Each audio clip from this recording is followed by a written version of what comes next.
Bienvenidos a la segunda clase de simulación con el PSIM en sistemas de potencia. Bueno, volvemos a usar el PSIM y les digo, chicos, que realmente es muy piola, realmente el programa es fácil de usar y realmente se obtienen resultados bastante exactos.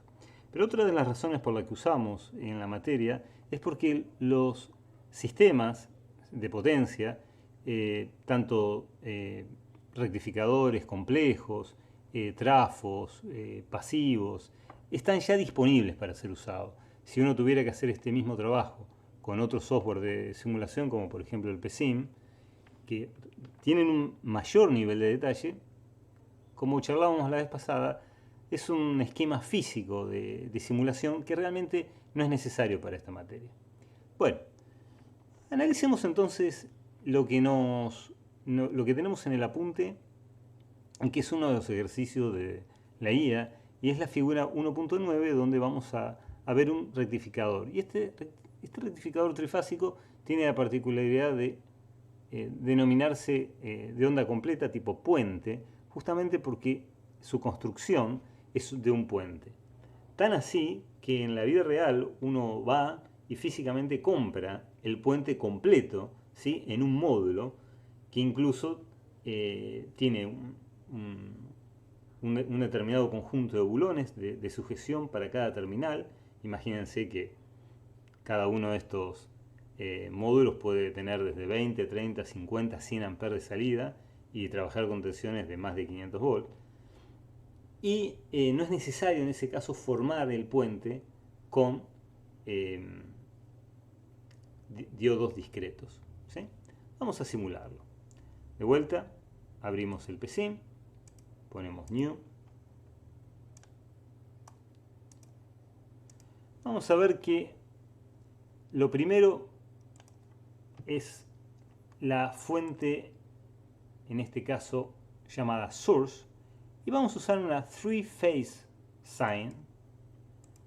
Voltage source sería una fuente de tensión trifásica, ¿sí? Nótense que hay 4 terminales, ¿sí? Sin embargo, solo me deja un solo parámetro. La frecuencia, vamos a usar la frecuencia de línea, la que operamos en la región, y la tensión es de línea a línea, ¿sí? En este caso dice 110 porque está esperando un sistema americano, ¿no? Entonces acá que ponemos directamente, fíjense, línea a línea, o sea que ahí ponemos 380, ¿sí? Perfecto. Hay un cuarto terminal que es en modo común, lo dejamos al aire, ¿sí? No lo conectamos a nada. Perfecto. Ahora vamos a poner nuestro módulo, en este caso, está dentro de switches, y vamos a poner three-phase diode bridge. El diode bridge tiene 3 entradas trifásicas, ¿sí? Y 2 salidas de continuo. Cualquiera de las corrientes dentro de cada uno de esos 6 diodos que están ahí adentro, nosotros podemos analizarlos específicamente poniendo un 1 en estos flags. Por ejemplo, voy a hacer que la corriente en el diodo 1 me aparezca a la salida de simulación, en el archivo de simulación, ¿sí? Puedo determinar que todos los diodos tengan una determinada caída. Vamos a seguir haciendo que los diodos sean ideales, y para el que le preocupa esto un poco, no se olviden que estamos trabajando con tensiones de 300 volt pico en cada en cada ánodo. Entonces no se preocupen que una caída de 0,6, de 1 volt, de 1 volt y medio en cada tristor es realmente muy poco a la salida, ¿sí? Cierro, conecto y conecto nuestra salida.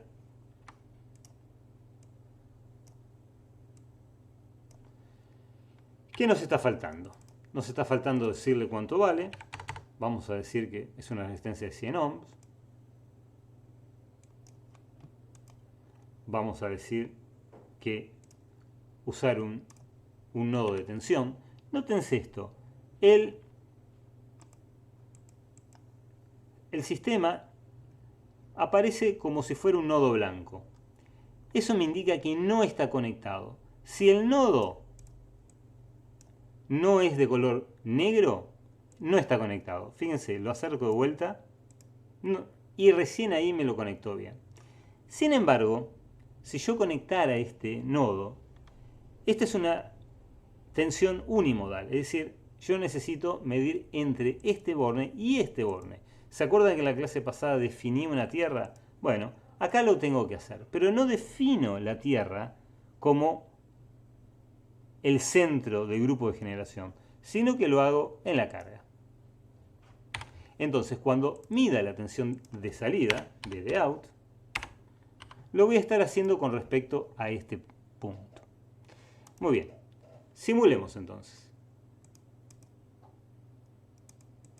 Me falta ubicar un modo de control. En este caso vamos a utilizar el icono de Simulation Control. Vamos a hacer un microsegundo y vamos a volver a simular 100 milisegundos. Muy bien. F8 para simular.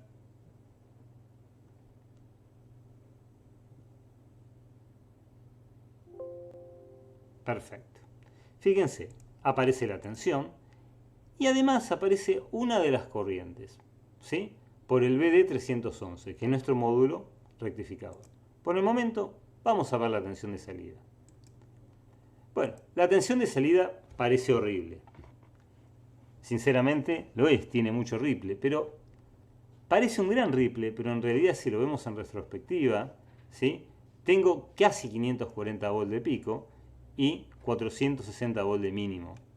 Pero en realidad, ese promedio, los 513 volts, son realmente con un ripple bastante aceptable para una tensión de prácticamente de 500 volts. Vamos a agregar ahora una screen más y en la que vamos a posicionar la corriente. Fíjense, ahí se ve claramente la corriente por uno de los diodos.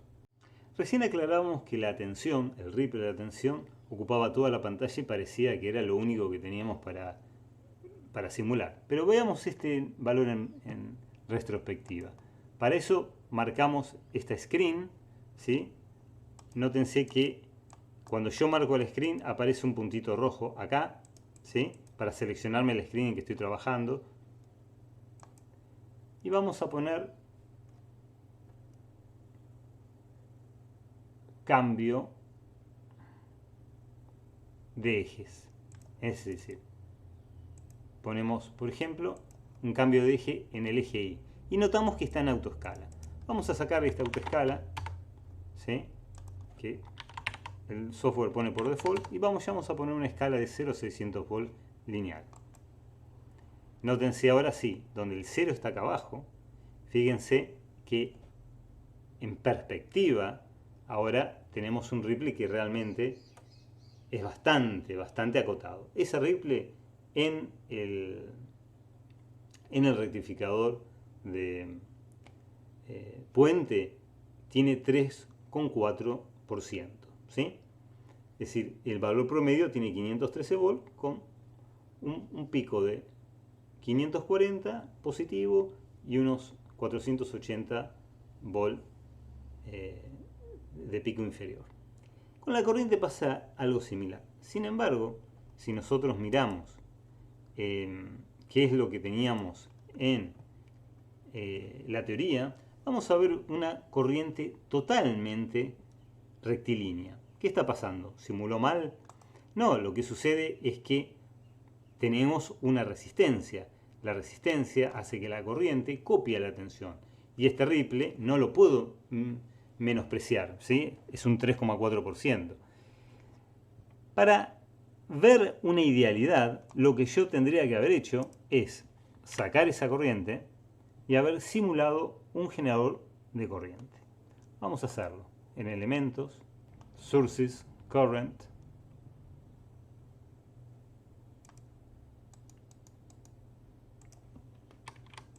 Y teníamos un valor promedio hoy de 5 amperes más o menos, ¿sí? Es por donde pasa la mitad. Y vamos a hacer 5 amperes acá. Muy bien, simulamos de vuelta. Recuerden, cada vez que hago un cambio en el esquemático, tengo que volver a simular. Pero no volver a cargar los screens. Los screens se cargan solo. Y ahí tengo mi screen, que lo vamos a poner en perspectiva un poquitito. Sacar la autoescala. Vamos a poner desde -1 hasta 7 amperes. Y ahí tenemos desde 0 hasta 5 amperes con un determinado ciclo de trabajo, ¿sí? Producido por el propio ciclo de trabajo de conducción de ese diodo dentro de los 6 diodos de este puente. Otra de las cosas interesantes que es posible analizar en el PSIN sin tener que volver al esquemático es analizar el espectro. Por ejemplo, sabemos que queremos una tensión de continua a la salida de un rectificador. Es todo el objetivo de este tipo de convertidores, tener una continua de salida. Sabemos que esa continua está acoplada a un valor de Ripple, ¿sí? Que no es senoidal, es un valor, es una forma de onda no lineal, es una senoidal recortada. Vamos a analizar Fourier. Ustedes saben que analizar Fourier de esto sería complicado, ¿sí? En el apunte lo hemos hecho para ustedes, pero vamos a verlo en la práctica. Para eso tenemos que apretar el botoncito que dice FFT. FFT hace el análisis de lo que está en pantalla, ¿sí? Claro, parece no verse nada, sino que la función, ¿sí?, están acá. Para eso volvemos a cambiar la perspectiva, porque él ha analizado 50 kHz. Para hacer un cambio, venimos ahora a X-axis y vamos a analizar, por ejemplo, 5 armónicas, que de 50 Hz es una frecuencia de hasta 250 Hz, no 50 kHz. Y vamos a poner 20 divisiones. ¿Sí? Ahí tengo, dentro de las 5 armónicas, tengo la de 50. ¿Y qué pasa? No se ve la armónica de 300, porque me quedé corto. No hay problema. Vuelvo a X-axis y cambiamos a 2,5 kHz. Y ahí tengo entonces las armónicas tanto de corriente como de tensión. Fíjense que son muy pequeñas, ¿sí? Sí. ¿Por qué? Porque tengo una armónica fundamental, que es la de continua, ¿sí? No puede llamarse armónica. La componente fundamental es de 513 volts. Si ustedes tocan BD out y ponen measure y ahora el valor pico, me lo confirma, 513 volts. Pero la otra tiene apenas 20,95, es decir, 21 volts. Es decir, nuestra componente de Ripple es de 21 volts.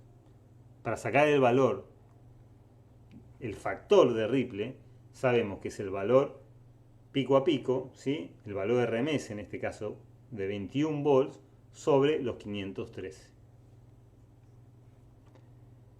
Si quisiera mejorar la resolución espectral, no me queda otra que volver al Simulation Control y aumentar el espaciamiento temporal del análisis. En este caso, 1 microsegundo es poco. Tendríamos que haberle puesto 0,1 microsegundos, o sea, 100 nanosegundos o 10 nanosegundos de resolución temporal.